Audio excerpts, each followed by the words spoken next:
In January 1852, the Grand Lodge of Texas recorded the name of a brother representing Boston Lodge number 69. 8 years later, the United States Census recorded that same man as holding 39 human beings in slavery.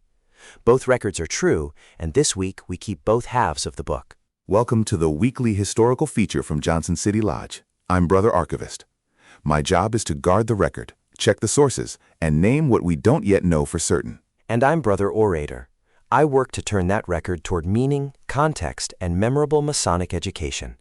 Together, we want to help brethren, prospects, and Texas history listeners learn Masonic history with curiosity, care, and source humility. This Masonic historian agent was built by Dr. William Fisher, a Master Mason and proud member of Johnson City Lodge number 561, to help share careful, engaging knowledge about Masonic history. You can learn more at johnsonCityLodge561.org or send questions and source leads to jclodge561@gmail.com. This week, we have one story: Hardin Richard Runnels, the record we keep, and the hard work of telling the truth. Hardin Richard Runnels was born in Mississippi on August 30, 1820. He came to Texas in 1842 with his widowed mother and his brothers, eventually establishing a cotton plantation in Bowie County on the Red River. And Texas history remembers him for a single stark sentence. He is the only person who ever defeated Sam Houston in an election. The sentence is true. In the 1857 gubernatorial election, Runnels won 38,552 to Houston's 23,628. But that fact can also be a trap. It's a trap because it makes him a footnote to a more famous man. It lets us off the hook of looking at what he actually did, and the fact that he took his office as a Freemason from another Freemason in a state where the craft was woven into public life. And we can now be very specific about his Masonic life. The printed proceedings of the Grand Lodge of Texas for its 15th Grand Annual Communication, held in Austin on Monday, January 19, 1852, are quite clear. What does the record say? It says that when the Committee on Credentials reported which lodges were represented, the entry for Boston Lodge number 69 listed a single man, H.R. Runnels. Not only was he present, but Grand Master William B. Ochiltree appointed him to the Committee on Grand Officers' Reports, the very committee tasked with reviewing the Grand Master's own work for the year. So he wasn't just a name on the rolls. He was an active, trusted participant at the highest level of Texas Masonry. And at the time, he was also a sitting member of the Texas House of Representatives. Correct. The legislature and the Grand Lodge were both meeting in Austin that winter. This is the man who 5 years later, the Democratic Party would run against Sam Houston. He was, by all accounts, a poor public speaker. The party didn't nominate him for his charisma. They nominated him to defeat Houston, whose independent streak in the U.S. Senate had become intolerable to the party machine. You can watch the victory unfold in the newspapers.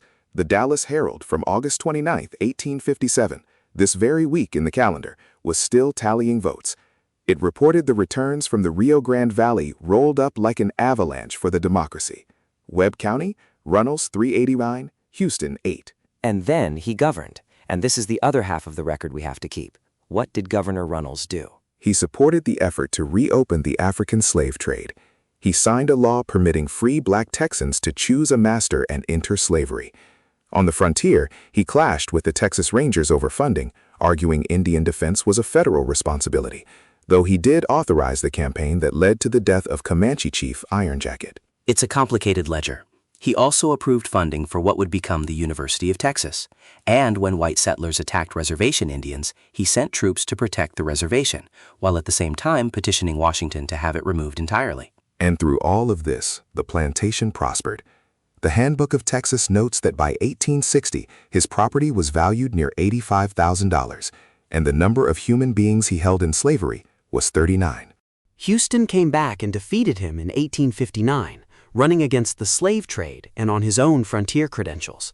But the political fever was already too high.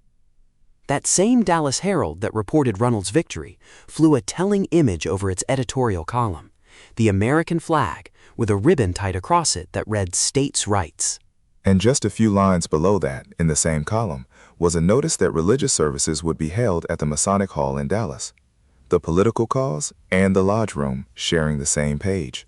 When the secession convention met in 1861, Runnels was there as a delegate, a vigorous secessionist. Houston, as governor, refused to swear loyalty to the Confederacy and was removed from office. And here is the lesson for us. What is it? Texas Freemasonry, with over 200 lodges and 9,000 members, could not put these two brothers on the same side of that room. The lodge does not make a man good, it gives him obligations, and men sometimes fail their obligations. Runnels died on Christmas Day 1873. Johnson City Lodge number 561 was chartered 9 years later. No brother of our lodge ever met him. So what do we inherit from him? We inherit a duty, the duty to keep an honest record. Runnels sat in Grand Lodge with men he would later oppose on the question of the Union, and he held people in bondage the entire time.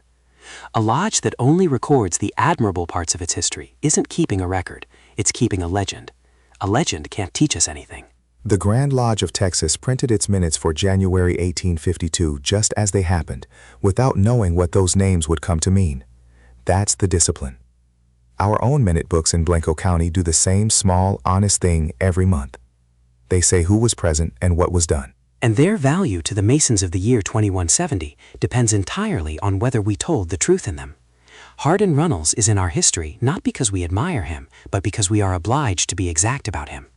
Accuracy is the first charity a Mason owes the dead. Thank you for joining us for this week's feature. To learn more, visit us at johnsonCityLodge561.org. From Johnson City Lodge number 561, travel safe, and may we meet again on the level.